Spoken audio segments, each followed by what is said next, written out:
இதான் துத்தி, மூலம் போன்ற வியாதிகளுக்கு பயன்படுத்துவாங்க.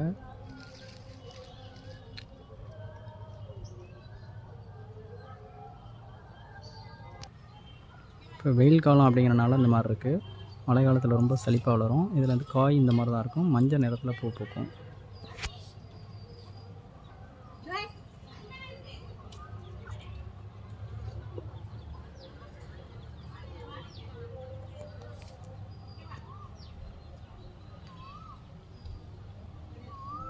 மரம் மாதிரி வளரும். ரொம்ப பெருசாக போகாது, ஓரளவுக்கு.